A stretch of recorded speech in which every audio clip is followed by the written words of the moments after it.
عزیز طلبات، نبی کریم علیہ السلام کا لڑکپن اور حضور علیہ السلام کی جوانی کیسی گزری، اس کے متعلق کچھ واقعات میں آپ کی خدمت میں عرض کرتا ہوں۔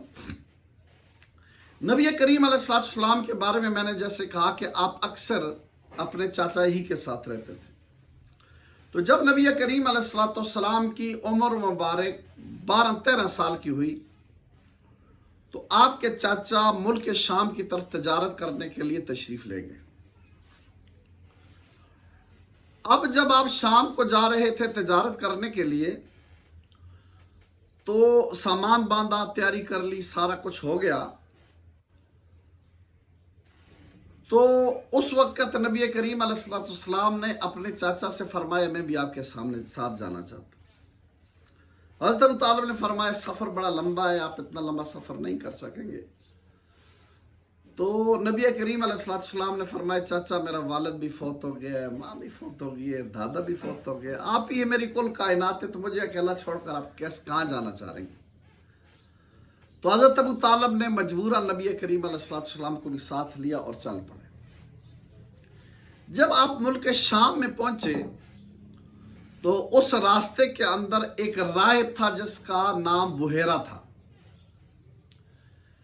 اس راہب نے جو عیسائیوں کا پیر تھا، یوں آسان لفظوں میں آپ سمجھ لیں، عیسائی مذہب کا تھا، اور اس نے اس راستے کے اندر ایک خانقاہ بنائی ہوئی تھی اور اسی خانقاہ کے اندر وہ رہتا تھا، اور اس خانقاہ کے اندر رہنے کا اس کا مقصد یہ تھا کہ اس نے پہلی کتابوں میں پڑھا تھا کہ اس راستے سے نبی آخر الزمان صلی اللہ علیہ وسلم کا گزر ہوگا، چنانچہ اس انتظار میں وہ وہاں خانقاہ بنا کر ڈیرا بنا کر بیٹھ گیا کہ جب سرکار یہاں سے گزریں گے میں سرکار کا دیدار کروں گا، اور پوری زندگی گزار دی اور انتظار کرتا تھا کب سرکار آئیں گے۔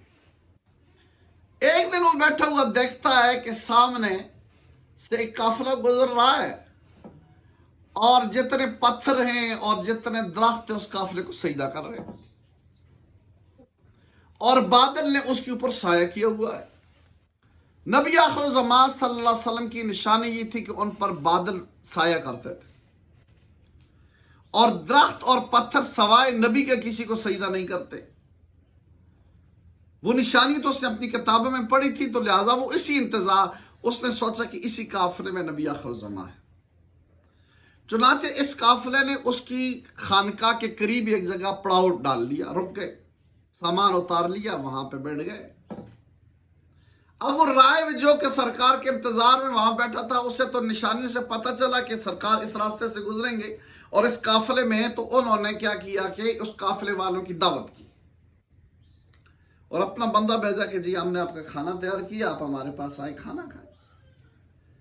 قافلے کے جو سردار تھے وہ حیران ہو گئے کہ ہم تو صدیوں سے اس راستے سے آتے جاتے ہیں، یہ خانقاہ بھی ہے، لیکن آج تک کبھی شخص نے ہماری دعوت نہیں کی اور آج ہماری دعوت کر۔ اس نے ایک درخت تھا، اس درخت کے سائے میں کھانا سارا لگا لیا۔ جب کھانا لگ گیا اور کھانا ابھی شروع نہیں ہوا کہ وہ سردار آیا، وہ راہب آیا، اور اس نے آ کر لوگوں سب کے چہرے دیکھے، ایک کا چہرہ دیکھا، دوسرے کا دیکھا، تیسرے کا دیکھا، ساروں کے چہرے دیکھے، تو جس کے لیے دعوت کی تھی، جس کے لیے بیٹھا تھا، جس کا انتظار کر رہا تھا، جس کو ڈھونڈ رہا تھا، وہ تو ہے ہی نہیں ہے۔ تو کہا آپ سارے لوگ آ گئے ہیں؟ انہوں نے کہا جی ہم تو سب آ گئے ہیں۔ کہا پیچھے کوئی رہا تو نہیں ہے؟ کہا اور تو کوئی نہیں رہا، ایک بچہ ہم نے سامان کے پاس چھوڑ دیا ہے، ہم نے سوچا کہ چلو یہ بڑے لوگوں کی دعوت ہے تو بچے کو کیا ساتھ لائیں۔ اس نے کہا بھائی اس کو بھی بلاؤ، جس کے لیے دعوت کی اس کو پیچھے چھوڑ دیا ہے۔ اب ایک بندہ گیا بلانے کے لیے، تو جب سرکار چلے کاف ادھر، تو اوپر سے بادل سایہ کرنے لگ گیا۔ اب جب سرکار آئے تو وہ درخت جو تھا اس کے نیچے انہوں نے کھانا لگایا تھا، آگے سائے میں سارے لوگ بیٹھ گئے۔ تو نبی کریم علیہ السلام بچے تھے، آپ پیچھے بیٹھ گئے، لیکن اس جگہ دھوپ تھی، سائے میں تو یہ سردار بیٹھے ہوئے تھے، تو حضور علیہ السلام اس طرح دھوپ پہ بیٹھ گئے، تو وہ درخت ایسے کھڑا تھا جیسے سرکار دھوپ میں پیچھے بیٹھے، تو درخت یوں جھک گیا اور سرکار پہ سایہ کر لیا۔ راہب نے یہ سارا نشان دیکھ لیا۔ اب سارے لوگوں نے کھانا کھا لیا، کھانا کھا کر ادھر ادھر منتشر ہو گئے، تو راہب نبی کریم علیہ السلام کے پاس آیا اور کہنے لگا بیٹا لات و منات کی قسم، نبی کریم علیہ السلام نے فرمایا خبردار میرے سامنے ان دیویوں کو نام نہ لینا، مجھے ان سے شدید نفرت ہے۔ اس نے کہا اللہ تعالیٰ کی قسم، نبی کریم علیہ السلام نے فرمایا ہاں اب بات کی نا، اللہ تعالیٰ کا نام لو، ان لات و منات کا نام نہ لو۔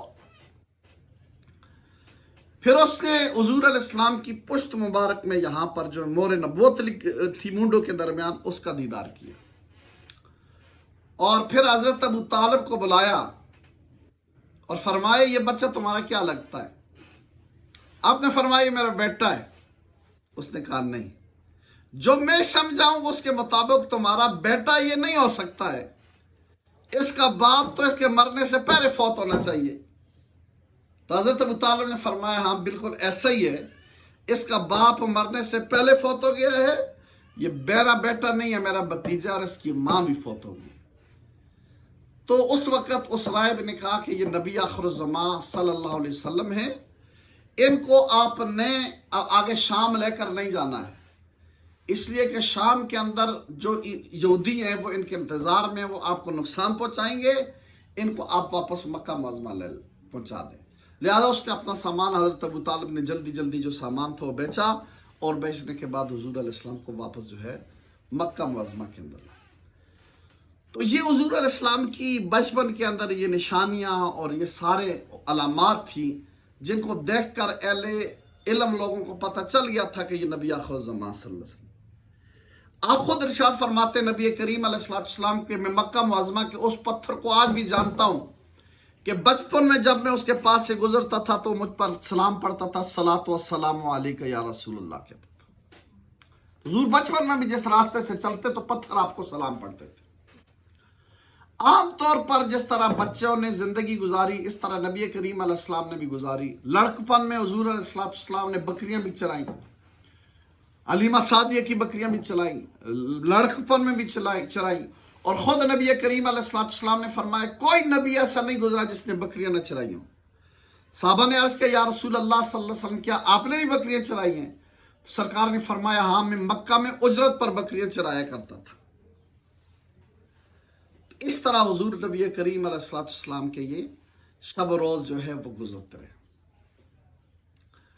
یہاں تک کہ نبی کریم علیہ السلام کی عمر مبارک جب 25 سال کی ہوئی تو آپ حضرت ابو طالب ہی کے ساتھ رہتے تھے۔ ابو طالب کثیر العیال تھے، یعنی ان کی اولاد بہت زیادہ تھی، غریب آدمی تھے، کھانے کے لیے سردار تو تھے لیکن غربت تھی۔ تو انہوں نے ایک دفعہ نبی کریم علیہ السلام کو مشورہ دیا کہ بھتیجے ایسا ہے کہ ایک تجارتی قافلہ شام جا رہا ہے، میری حالت بہتر نہیں ہے، اگر آپ اس کے ساتھ چلے جائیں اور کچھ تجارت وغیرہ ہو جائے تو کچھ مالی حالت بہتر ہو جائے۔ تو مکہ معظمہ کے اندر ایک عورت تھی، خدیجہ اس کا نام تھا، خدیجہ الکبریٰ رضی اللہ تعالیٰ عنہا، وہ امیر عورت تھی۔ اس نے پہلے یعنی شادی کی ہوئی تھی، اس کے خام فوت ہو گئے تھے، ان سے ان کی اولاد بھی تھی، لیکن یہ بہت مالدار عورت تھی، تاجر تھی، اور یہ اپنا مال تجارت کسی اچھے آدمی کو دیتی تھی اور وہ بیچ کر آتا تھا۔ تو حضرت ابو طالب نے سوچا کہ نبی کریم علیہ السلام حضرت خدیجہ الکبریٰ کا مال تجارت لے جائے اور بیچ کر آ جائے، اس سے کوئی نفع حاصل ہو جائے گا اور کچھ ہمارے حالات بہتر ہو جائیں گے۔ تو وہ خود حضرت خدیجہ کے پاس گئے اور ان سے کہا کہ اس طرح آپ کو پتہ ہے کہ میرا بھتیجا بہت زیادہ ایماندار ہے۔ حضور علیہ السلام کو اہل مکہ امین اور صادق کہتے تھے، امین کا مطلب ہے ایماندار اور صادق کا مطلب ہے سچا، یہ لقب تھا حضور علیہ السلام کا۔ تو عام طور پر جو بھی آپ کا مال لے کر جاتا ہے اس سے آپ 2 اونٹ دیتی ہیں اجرت میں، اگر آپ 4 اونٹ دیں تو میں اپنے بھتیجے کو کہوں وہ آپ کا مال لے کر چلا جائے۔ تو حضرت خدیجہ الکبریٰ نے فرمایا ٹھیک ہے جی مجھے منظور ہے، میں 4 اونٹ ہی دوں گی، وہ میرا سامان لے کر چلے۔ تو حضور علیہ السلام قافلے لے کر گئے جس کے اندر علیمہ حضرت خدیجہ الکبریٰ رضی اللہ تعالیٰ عنہ کا مال تجارت موجود تھا۔ اس نے اپنا ساتھ ایک غلام تھا جس کا نام میسرہ تھا، اس کو بھی بھیج دیا۔ وہ اس کا خاندانی غلام تھا، اس کا مشہور غلام تھا جو اس کا تجارت کے ساتھ قافلوں کے ساتھ آتا جاتا تھا اکثر۔ تو راستے میں چلتے چلتے ایک جگہ 2 اونٹ اس کے بیمار ہو گئے اور انہوں نے چلنا چھوڑ دیا. حضور علیہ السلام قافلے کے آگے جا رہے تھے، میسرہ پیچھے تھا. اس نے نبی کریم علیہ السلام سے جا کر عرض کیا کہ 2 اونٹ بالکل لاغر ہو گئے، چل نہیں سکتے. تو سرکار واپس پلٹے اونٹوں کو دیکھا تو بالکل وہ رہ گئے تھے. تو سرکار نے ان کی رانوں پر ایسے ہاتھ پھیرا تو ایسے تیز چلنا شروع ہو گئے کہ سارے اونٹوں سے آگے ہو گئے. پھر وہ نہیں رکے کسی جگہ. الغرض یہ قافلہ چلتے چلتے بصرہ پہنچا، یہ شام کا شہر ہے. وہاں ایک راہب تھا، اس کی خانقاہ تھی. اس راہب کا نام نستورہ تھا اور اس کے سامنے ایک درخت تھا. وہاں جا کر اس قافلے کا سامان اتارا اور نبی کریم علیہ السلام اس درخت کے سائے میں آ کر بیٹھ گئے. وہ جو راہب تھا اس نے میسرہ کو بلایا کیونکہ انہیں جانتا تھا، وہ اکثر قافلہ لاتے لے جاتے تھے. انہوں نے کہا کہ یہ جو شخص درخت کے نیچے بیٹھا ہوا ہے یہ کون ہے؟ تو اس نے نبی کریم علیہ السلام کے بارے میں جو کچھ جانتا تھا سارا کچھ بتا دیا. اس نے کہا کیا اس کی آنکھوں میں سرخ ڈورے ہیں؟ تو راہب نے کہا، اس نے نستورہ نے کہا ہاں جی ان کی آنکھ میں سرخ ڈورے ہیں. اصل میں حضور علیہ السلام کی آنکھ مبارک میں اس طرح سرخ ڈورا تھا جس سے اس آنکھ کی خوبصورتی بہت زیادہ چمکتی تھی.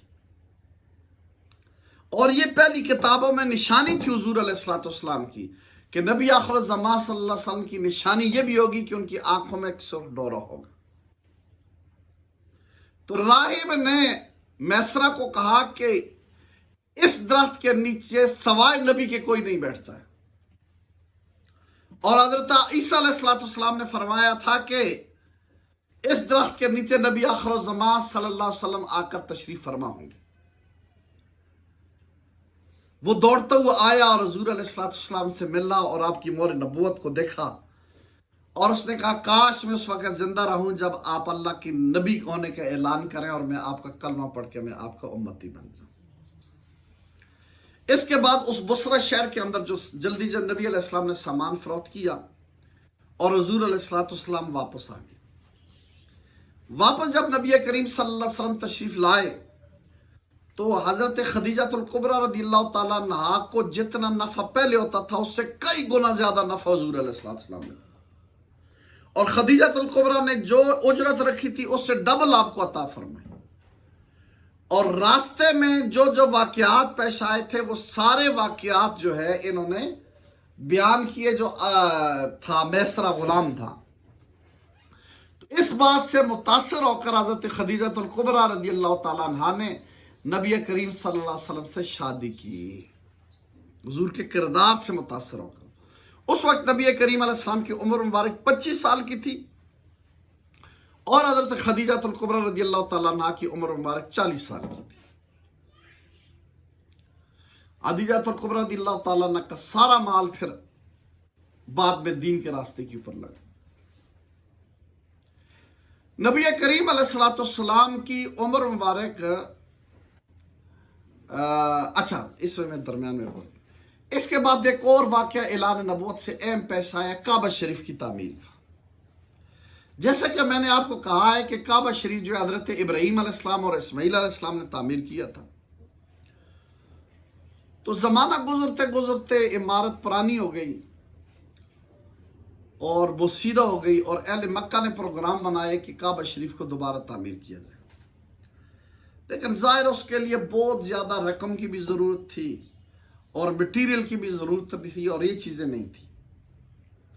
اسی دوران ایک واقعہ ہوا کہ شام سے ایک جہاز جو ہے وہ آیا اور جدہ کے قریب وہ ٹکرا کر تباہ ہو گیا اور اس جہاز کی لکڑیاں جو ہے وہ بہت زیادہ تھی. تو ولید نامی مکہ کا ایک سردار تھا، بعد میں یہ حضور علیہ السلام کا دشمن بن گیا، بڑا کافر تھا. اس کے مذمت میں قرآن بھی نازل ہوا. تو اس ولید نے کیا کیا کہ جا کر وہ ساری لکڑیاں خرید کر لے آیا. اس کا یہی خیال تھا کہ کعبہ شریف تعمیر ہو اور ساتھ ایک کاریگر بھی لے آیا تاکہ کعبہ شریف کو ان لکڑیوں کے ساتھ دوبارہ تعمیر کیا جائے اور اوپر چھت بھی ڈالی جائے. لیکن مسئلہ یہ تھا کہ کعبہ شریف کے اندر ایک بہت بڑا اژدہا تھا